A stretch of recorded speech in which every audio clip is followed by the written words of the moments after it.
जो टेक्योमेट्री की सारी जो मेथड अलग अलग पढ़ी है, उसमें दो मेन टाइप है।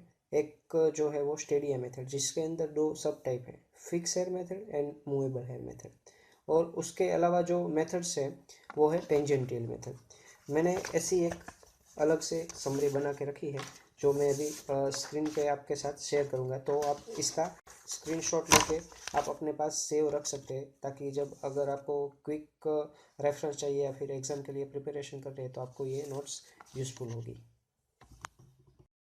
ओके, इस वीडियो के अंदर हम मेनली जो है वो टेक्योमीटर की समरी जो है उसे हम रेफर करेंगे। तो समरी के लिए मैंने यहाँ पे रेडीमेड समरी बना के रखी हुई है, तो आप अपने रेफरेंस के लिए इसे स्क्रीनशॉट से सेव कर सकते हैं।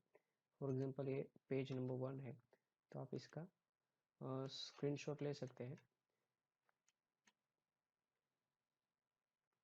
ये पेज नंबर 2 है टेक्योमेट्री सर्वे का,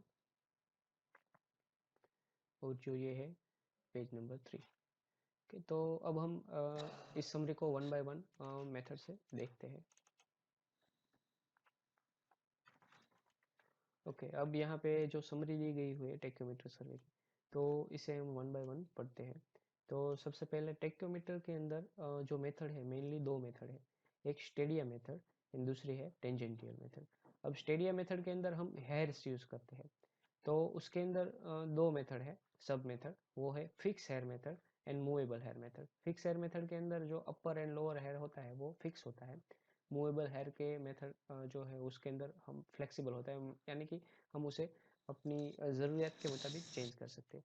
और टेंजेंटियल मेथड जो है उसके अंदर क्या होता है कि हेयर जो होता है वो सेंट्रल हेयर होता है, मिडल हेयर, उससे ही हम रीडिंग लेते हैं। तो वर्टिकल और जो अपर और लोअर स्टाफ के अंदर हमें रीडिंग लेना होता है, तो वो हम एंगल से मेजर करते हैं। अब फिक्स एयर मेथड, जो फिक्स एयर मेथड है इसके यहाँ पे जो है वो शॉर्ट फॉर्म में फॉर्मूला दिए गए हैं। तो टेक्योमीटर यहाँ पे जो ये लाइन है वो हॉरिजेंटल दिखा रही है, तो टेक्योमीटर ऐसे हॉरिजेंटल है और हमारा स्टाफ जो है ऐसे वर्टिकल खड़ा है। तो जो दोनों के बीच का डिस्टेंस है टेक्योमीटर की वर्टिकल एक्सिस और स्टाफ के बीच का, उसे हम डी से दिखाएंगे। तो डी इज इक्वल टू के इंटू एस प्लस सी। तो एस क्या है, अपर है, और लोअर है जो है उसके बीच का जो डिस्टेंस है स्टाफ इंटरसेप्ट, वो है के क्या है, एफ डिवाइड बाई आई। तो जो हमारी फोकल लेंथ है और स्टेडिया इंटरवल है, वो उसका जो रेशियो है वो मोस्टली हम 100 लेते हैं।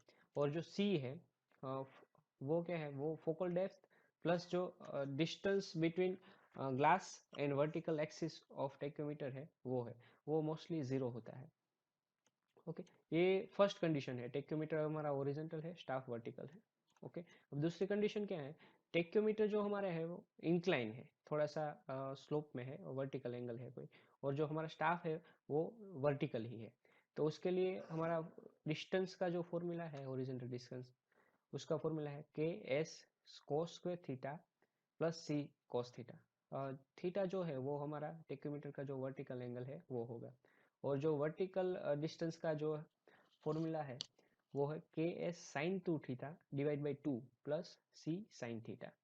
अब तीसरी जो कंडीशन है उसके अंदर जो हमारा टेक्योमीटर है वो भी इंक्लाइन है, और जो हमारा स्टाफ है वो भी इंक्लाइन है, दोनों के दोनों इंक्लाइन है। तो उसके अंदर क्या होगा, तो फर्स्ट कंडीशन होगी कि दोनों के दोनों जो एंगल है वो एलिवेशन में है, फॉर एग्जांपल। तो उसके अंदर हॉरिजॉन्टल डिस्टेंस का फॉर्मूला क्या होगा, K S plus C out of bracket cos theta plus R sine theta. और वर्टिकल डिस्टेंस के लिए same K S plus C into sine theta. अगर हमारा जो टेक्योमीटर है वो ऊपर है और स्टाफ नीचे है, तो उसके लिए सेम फॉर्मूला होगा, सिर्फ यहाँ पे प्लस है वहाँ पे माइनस हो जाएगा। So K S plus C out of bracket cos theta minus R sine theta. और वर्टिकल डिस्टेंस के लिए K S plus C sine theta.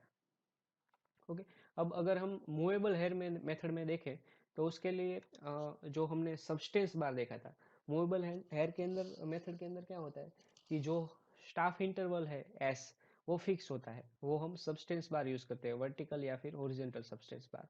तो अगर हम वर्टिकल सब्सटेंस बार मेथड यूज कर रहे हैं, तो उसके लिए जो डिस्टेंस है डी, उसका फॉर्मूला है के S divide by M minus E cos square theta plus C cos theta.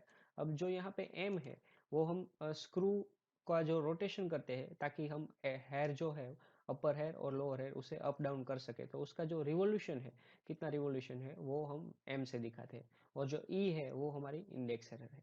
Same we के लिए अगर वर्टिकल डिस्टेंस हमें फाइंड करना है तो K into S divide by M minus E into sine 2 theta divide by 2 plus C sine theta. जो m है उसका भी फॉर्मूला है, i is equal to M P है, तो m is equal to I upon P हम लिख सकते हैं। p जो है वो हमारी स्क्रू का जो पिच होता है वो है। अब दूसरी कंडीशन है ओरिजेंटल सब्सटेंस बार मेथड अगर हम यूज करते हैं, तो उसमें वर्टिकल डिस्टेंस हम मेजर नहीं कर सकते। d जो हमारा है horizontal distance between tacheometer and staff, it is d is equal to s divide by b beta. So beta जो है वो हमारा सब्सटेंस बार हमने जो रखा हुआ है, दोनों के रीडिंग के बीच का जो एंगल है वो हमारा बीटा है। अब तीसरी मेथड जो है, सॉरी सेकंड मेथड मेनली, तो वो है टेंजेंटियल मेथड। टेंजेंटियल मेथड जो है उसके अंदर हम सिर्फ मिडल हेयर यूज करते हैं, अपर हेयर एंड लोअर हेयर इसको यूज नहीं करते। तो उसके अंदर तीन कंडीशन होगी।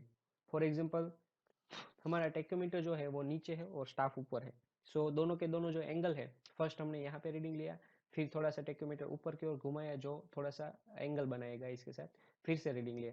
तो फॉर एग्जांपल नीचे का रीडिंग है उसे हम हमेशा अल्फा 2 से दिखाएंगे।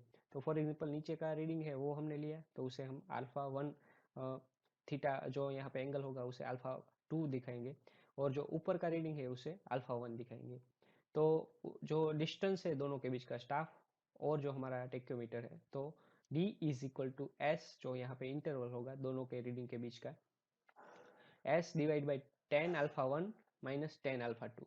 और वर्टिकल है तो उसके लिए जो हमारा डिस्टेंस है एस डी है, तो s into 10 alpha 2 divide by 10 alpha 1 minus 10 alpha 2। Okay.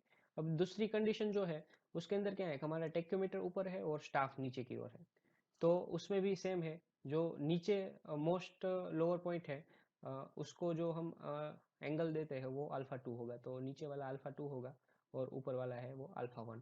तो इसका डी का जो फॉर्मूला है वो होगा हमारा एस 10 अल्फा 2 माइनस 10 अल्फा 1, और जो वी का फॉर्मूला है एस 10 अल्फा 2 माइनस 10 अल्फा 1, जो हमारा डी है, सो डी इंटू 10 अल्फा 2। अब तीसरी जो कंडीशन है उसमें क्या है कि टेक्योमीटर हॉरिजॉन्टल प्लेन पे है और स्टाफ भी है, तो एक एंगल हमारा एलिवेशन में जा रहा है और एक जो है वो डिप्रेशन में जा रहा है। तो ऊपर का जो एंगल है उसे हम अल्फा 1 देंगे, और जो नीचे का लोअर मोस्ट होगा उसे हम अल्फा 2 एंगल देंगे। तो इसके लिए जो हमारा फॉर्मूला है D is equal to S divide by 10 alpha 1 plus 10 alpha 2। Okay, same formula यहाँ पे प्लस हो गया है। और जो v है, v is equal to S 10 alpha 2 10 alpha 1 divide by 10 alpha 1 and 10 alpha 2। Okay, उसके बाद जो है वो हमारी है field work in tacheometry. Field work in tacheometry में क्या होता है कि जो हम फील्ड में टेक्योमेट्री से जो भी सर्वेइंग करते हैं, तो उसकी जो मेथोडोलॉजी है, स्टेशन ढूंढना है, फिर रफ सर्वे है, तो वो सब जो हम करके फिर रीडिंग लेते हैं तो फील्ड वर्क इन टेक्योमेट्री में आता है। फिर है रिडक्शन ऑफ रीडिंग। जब हमारे पास बहुत सारे रीडिंग हो तो उसको हम इजीली कैसे कैलकुलेट कर सके, तो उसके लिए तीन चीज़ें हम यूज़ कर सकते हैं। स्टेडिया टेबल से, जो हमने आगे लेक्चर में देखा था, फिर स्टेडिया डायग्राम से, और स्टेडिया स्लाइड रूल है। लेकिन ये जो रिडक्शन ऑफ रीडिंग मेथड है अब बहुत ही कम यूज़ होती है, क्योंकि अब कैलकुलेटर और कंप्यूटर इजीली अवेलेबल। फिर है एरर्स इन टेक्योमेट्री। तो टेक्योमेट्री के अंदर मेनली 3 एरर है। इंस्ट्रूमेंट के कारण जो एरर आती है वो इंस्ट्रूमेंटल एरर्स, फिर पर्सनल एरर, नॉलेज या फिर ह्यूमन एरर्स है वो, फिर नेचुरल एरर जो कि एनवायरनमेंट की वजह से होती है, वो सारी एरर्स।